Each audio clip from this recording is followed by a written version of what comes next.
Every morning, most of us reach for coffee, crack eggs, and move right past a small brown bud that has shaped traditional medicine for centuries and still impresses modern labs. Cloves don't look like much, tiny, nail-shaped, intensely aromatic, but inside those buds lives a dense mix of phenolic compounds led by eugenol that give this spice its unmistakable scent and many of its studied effects. The key, though, is using them in ways that match how their chemistry actually works. Fresh, whole cloves retain volatile compounds better than long-stored ground spice, and gentle handling preserves more of what you want. If you keep the approach sensible and culinary, a simple 7-day clove habit can become a flavorful nudge toward better baseline health. Never a cure-all, not a replacement for medical care, but a small daily advantage you can actually taste. What follows is a practical, evidence-aware walk through those first 7 days, plus the smart guardrails that keep a good thing safe. Before you start, two truths unlock most of the benefit and prevent most of the problems. First, eugenol is the major constituent of clove essential oil, often well over half of the oil and, depending on source and extraction, reported as high as 70–90%. And it's responsible for much of the aroma and many lab-observed bioactivities. But eugenol is volatile and sensitive to heat and time, which is why whole, fresh cloves pack more punch than a jar of powder that's been open for months, and why adding cloves late in cooking, or using them without long high heat, preserves more of what you're after. Second, more is not always better. International food safety bodies set an acceptable daily intake for eugenol at up to 2.5 milligrams per kilogram of body weight, about 175 milligrams for a 70-kilo adult. So staying within normal culinary amounts matters, and concentrated clove oil is not the same as a couple of buds in tea. Day 1 is where the antioxidant story begins.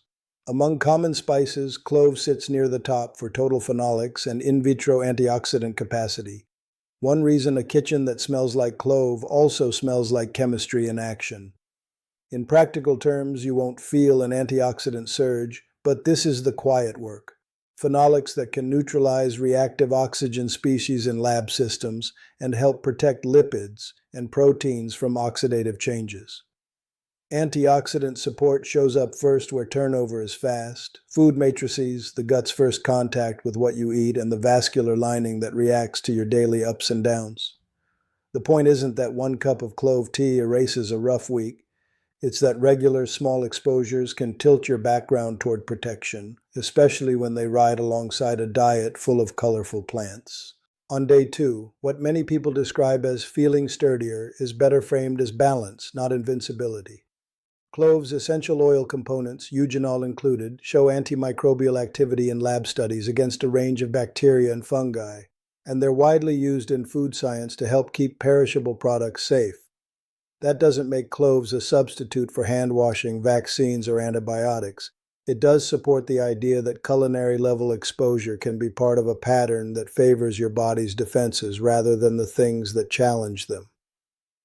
If you think of your routine as a seesaw, sleep, hydration, movement, and nutrient-dense meals do most of the heavy lifting. Spices like clove add small, steady weights to the right side. By day 3, the conversation often turns to sugar control, and here the strongest signals come from human studies using standardized clove extracts. In a small placebo-controlled trial, a polyphenol-rich clove extract taken daily for 30 days improved pre-meal glucose in those with higher baselines and reduced post-meal spikes in both healthy and pre-diabetic adults.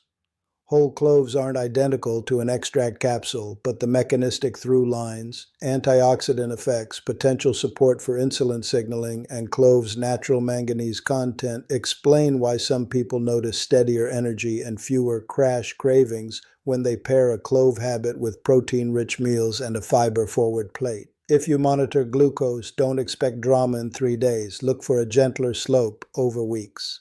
Day 4 is a good moment to check in on your liver, the body's chemistry lab. Most of what we know about clove and liver protection comes from animal models and cell systems. Eugenol-rich fractions and clove extracts have repeatedly reduced liver enzyme elevations, oxidative stress markers, and histologic signs of injury in induced models, and reviews describe anti-inflammatory and antioxidant pathways that could explain the effect. Translating that to humans requires caution and more data, but the direction of travel is consistent enough to justify using cloves as part of a liver-friendly pattern.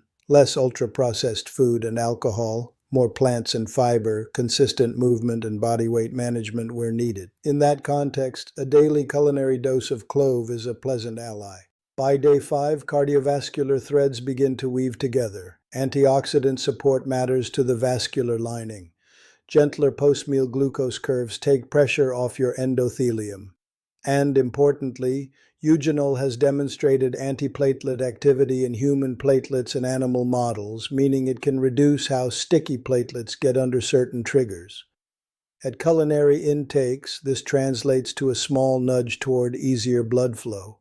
At supplement or oil doses, the effect can be strong enough to matter clinically. That's the upside and caution pair that runs through all spice science. The same chemistry that helps in food can complicate things if you concentrate it without a plan. If you take prescription anticoagulants or have procedures on the calendar, talk to your clinician before adding concentrated clove products. If you're simply cooking, keep portions modest and consistent. Day 6 is where people often ask about cancer, and it's where honesty matters most. Clove compounds show anti-proliferative and pro-apoptotic effects in cells in the lab, and extract studies in animals have slowed tumor growth in specific models. That's interesting biology and a solid rationale for including allium and phenolic-rich foods and spices in a prevention-minded diet. But it's not a promise that a week of cloves will change clinical outcomes. Think of cloves like you think of berries, crucifers, olive oil, beans, herbs, and teas. Evidence-aligned ingredients that help shape a body environment where damage is less likely to stick and cells are better equipped to respond. The meaningful change comes from the pattern, not a single star ingredient. On day 7, the benefits most people notice are the ones they can feel: joints that complain a little less after a long day, a calmer mouth if you've got a finicky tooth, or a general sense that aches are quieter. That lines up with what dental and pharmacology literature has long described. Eugenol has local analgesic and anti-inflammatory properties, which is why you'll find it in some dental materials and why cloves scent is familiar in clinics. Orally at culinary doses, you're not numbing anything. You're layering a mild systemic nudge on top of the antioxidant and vascular support already in play. The common thread across the week is synergy. Small, complementary effects that add up when your base habits are solid. If you'd like to try a week, preparation makes the difference between fragrance and function. Choose fresh, whole cloves with a strong, sweet, spicy aroma. After meals, when your stomach lining is protected, chew 1 to 2 buds slowly or lightly, crush them, and stir into something warm but not boiling, like a citrus ginger infusion or a spoon of yogurt or honey. If you're cooking, tuck whole cloves into stews and remove them before serving. Or grind a small amount right before use and add it late, so the steam, not a rolling boil, does the extracting. Store the rest in an airtight container away from heat and light, and refresh your supply every few months so volatility works for you, not against you. You're trying to capture aroma in your food, not lose it to the air over a hot pan. Safety is straightforward when you stay in the kitchen and gets complicated when you don't. Don't swallow clove essential oil. It concentrates eugenol enough to risk serious toxicity, especially in children. Don't exceed culinary amounts if you bruise easily or take blood-thinning medication without talking to your clinician. Eugenol's antiplatelet effects are real. Respect the international guidance on acceptable eugenol intake, remembering that how much eugenol is in a clove varies with origin, harvest, and storage, and that supplements can overshoot the safe range much faster than food. If you're pregnant or breastfeeding, stick to normal food use. If reflux is part of your story, test tolerance with tiny amounts and pair cloves with other foods. And if your mouth or stomach feels irritated, back off and try a milder form like a briefly steeped warm infusion. The week also goes better with allies. Cinnamon, ginger, and black pepper show complementary chemistry in lab systems. cinnamon for glycemic support, ginger for digestive comfort and anti-inflammatory signals, pepper for enhancing bioavailability of certain compounds, so building a small spice routine pays off. Use those flavors to upgrade patterns that already move the needle. A breakfast that leans on protein and fiber, a lunch with legumes and greens, a dinner that lives in olive oil, vegetables, and whole grains. When you layer cloves into that kind of plate, the spice is no longer an isolated variable. It's part of a pattern that consistently produces better numbers and better moods than the standard snack-heavy day. Keep your expectations exactly where they belong. A week of cloves won't rewrite a diagnosis, and it won't replace prescriptions your clinician recommends.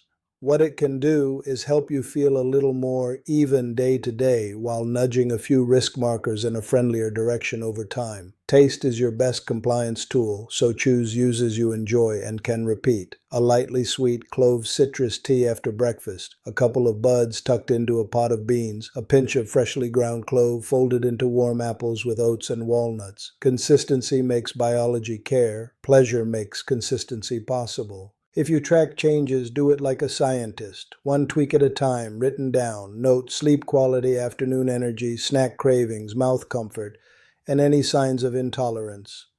If you have a home blood pressure cuff or glucose meter and you and your clinician routinely use them, log those numbers in the same notebook and look for gentle trends, not miracles. Share anything interesting or concerning with your care team so that food and medicine pull in the same direction. When you're done with 7 days, the decision is simple. If you feel good and the routine fits, keep going. If it doesn't suit you, there are many other spice and herb paths that deliver similar advantages. The point isn't to build your life around a single spice, it's to build a kitchen that quietly supports the way you want to feel. Alert but not wired, steady between meals, resilient when life throws a curve. Cloves can help you do that because they make everyday food warmer, deeper, and a little more interesting. And that might be the most potent medicine of all. A habit you enjoy enough to do again tomorrow.